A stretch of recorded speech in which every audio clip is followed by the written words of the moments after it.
Kerala PSC assistant professor in commerce rank ലിസ്റ്റിന്റെ കാലാവധി അവസാനിക്കാൻ ഇനി 38 ദിവസം മാത്രം. നിയമനം ലഭിച്ചത് വെറും 11 പേർക്ക്. പാലക്കാട്ടെത്തിയ ഉന്നത വിദ്യാഭ്യാസ മന്ത്രിക്ക് നിവേദനം നൽകി റാങ്ക് ലിസ്റ്റിലെ 2ാം റാങ്കുകാരി. നമ്മളത് ചെയ്യുന്നുണ്ട്. ഇപ്പൊ ഇന്ന് വന്ന പേപ്പറിൽ വന്ന ഡിസിഷൻ പ്രകാരം അടുത്ത വർഷത്തെ റിട്ടയർമെന്റ്സ് ഈ 5-5 നമ്മളിപ്പോ സാർ ഞങ്ങളുടെ റിട്ടയർമെന്റ്സ് ഉണ്ടല്ലോ, ഒരു 26 റിട്ടയർമെന്റ്സ് വാനിഷ് ചെയ്യാൻ വേണ്ടിട്ട് ഇട്ടിട്ടുണ്ട്. സാർ അത് എടുത്തു കഴിഞ്ഞാൽ ഞങ്ങൾ രക്ഷപ്പെടും. സാർ ഇത് കാണുന്നില്ല, 15 അവറിലാണ് ഗസ്റ്റ് വർക്ക് ചെയ്യുന്നത്. അങ്ങനെ 19 ഗസ്റ്റ് ഉണ്ട്. അപ്പൊ അവിടെയാണ് ഒരു മണിക്കൂറിന് വേണ്ടിയിട്ട് ഡിവിഷൻ 4 ഇല്ല, സ്റ്റുഡൻസ് ഇല്ലായികയില്ല. ഞങ്ങൾ കൊമേഴ്സ് ആണ്. സർക്കാർ 60 ഗവൺമെന്റ് കോളേജസ് കൊമേഴ്സ് ഉണ്ട്.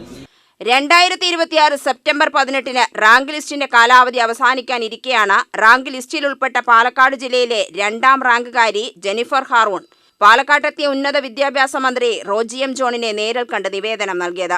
റാങ്ക് ലിസ്റ്റിൽ ഉൾപ്പെട്ട മുഴുവൻ യോഗ്യരായ ഉദ്യോഗാർത്ഥികൾക്കും നിയമന അവസരം ഉറപ്പാക്കണമെന്നാണ് നിവേദനത്തിലെ പ്രധാന ആവശ്യം.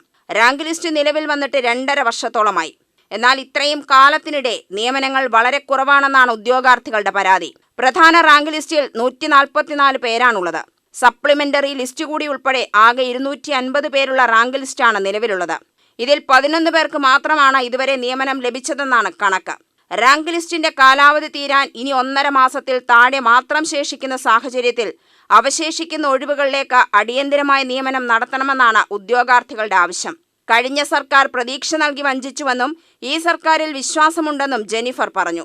റാങ്ക് ലിസ്റ്റിന്റെ കാലാവധി അവസാനിക്കുന്നതിന് മുൻപ് അർഹരായവർക്ക് നിയമനം ലഭിക്കുമെന്നാണ് പ്രതീക്ഷിക്കുന്നതെന്നും ജെന്നിഫർ ഹാറൂൺ പറഞ്ഞു. എൻ്റെ പേര് ജെന്നിഫർ ഹാറൂൺ. ഞാൻ ഈ പാലക്കാട്ടിലെ 2nd ടോപ്പറാണ്.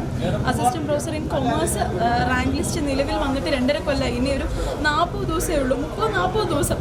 അപ്പോൾ ഞങ്ങൾക്ക് ഈ സർക്കാരിൽ വിശ്വാസമുണ്ട്. കഴിഞ്ഞ സർക്കാർ ഞങ്ങൾക്ക് തരാമെന്ന് പറഞ്ഞിട്ട് ആകെ 144 പേരുള്ള റാങ്ക് ലിസ്റ്റിന് എടുത്തത് 6 അപ്പോയിൻമെൻ്റാണ്. പക്ഷേ ഈ ഗവൺമെൻറ്റിൽ ഞങ്ങൾക്ക് വിശ്വാസമുണ്ട്. ഇനി കേവലം 30 ദിവസങ്ങൾ ആണ് ഇനി കഷ്ടിച്ചുള്ളത്. പക്ഷെ ഞങ്ങൾക്ക് വിശ്വാസമുണ്ട് ഇനി നല്ലൊരു സബ്സ്റ്റാൻഷ്യൽ അപ്പോയിൻമെൻറ്റ്സ് ഞങ്ങളുടെ റാങ്ക് ലിസ്റ്റിൽ നിന്ന് വരും.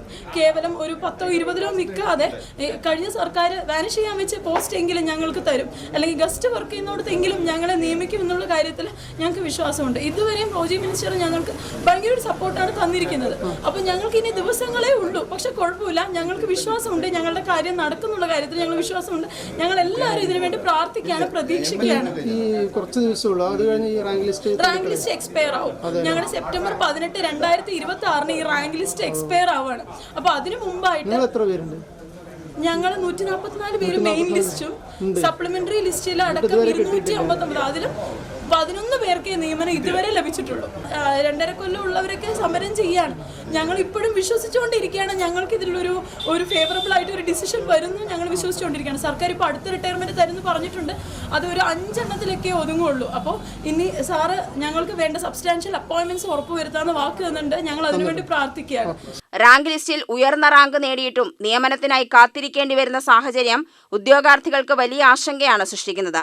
2.5 വർഷത്തോളം റാങ്ക് ലിസ്റ്റ് നിലനിന്നിട്ടും 11 നിയമനങ്ങൾ മാത്രമാണ് നടന്നതെങ്കിൽ കാലാവധി അവസാനിക്കുന്നതിന് മുൻപ് കൂടുതൽ നിയമനങ്ങൾ നടത്താൻ സാധിക്കുമോ എന്ന ചോദ്യവും ഉയരുകയാണ്. UTV news, Palakkad.